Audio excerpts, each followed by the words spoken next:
This story is about a man who survived a shipwreck that died or deleted or unalived 12 people in the same ship with him. You understand? This is the story of Mr. Harrison Okene, a Nigerian man. You know why this man was in the ship, why the ship was moving? He's actually a cook in the ship. That is a chef who cook food for the for the sailors and others in the ship. So while the ship was moving, this man began to feel shitty, like hot shit can't worry him. You understand? So he felt he wanted to defecate, and guess what? He left them to the toilet to go and defecate. He went there and he was enjoying his shit, the hot shit, that kind of vibes. Sometimes, the way shit they sweet sometimes now. Why this man was excreting or defecating or shitting, then guess what? The ship capsized and began to go inside the water with speed, like capsized very fast and was moving in speed into the water and was drowning. That the ship was drowning. But this man never knew what was happening. He was just in the toilet, in the toilet defecating.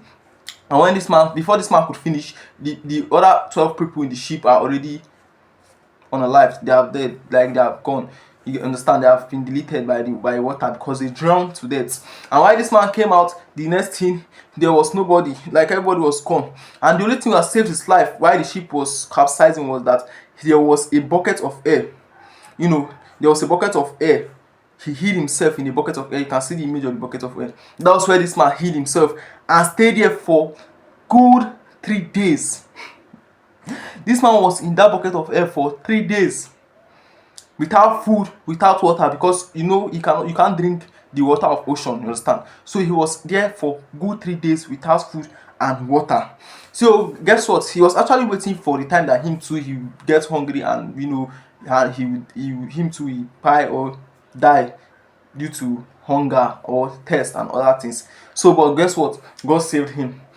How did God did it, or how did he escape? The people were sent to go and retrieve the bodies of the people that died in the shipwreck, that lost their life.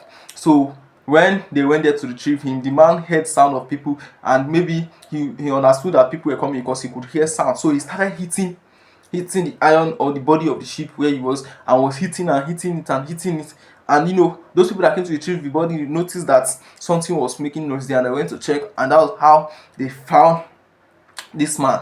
You understand? That was how he was saved. When he was interviewed, he said that they were interviewing him, he was like, I'm a Nigerian, and Nigeria are strong people, and this. Yes, I know Nigeria are actually known as strong people, but God also was the one that helped him. The man also acknowledged that he is appreciating God for saving him. If not, by now he would have lost his life, or he wouldn't be alive to tell the story. But guess what? What is the story to learn from this thing?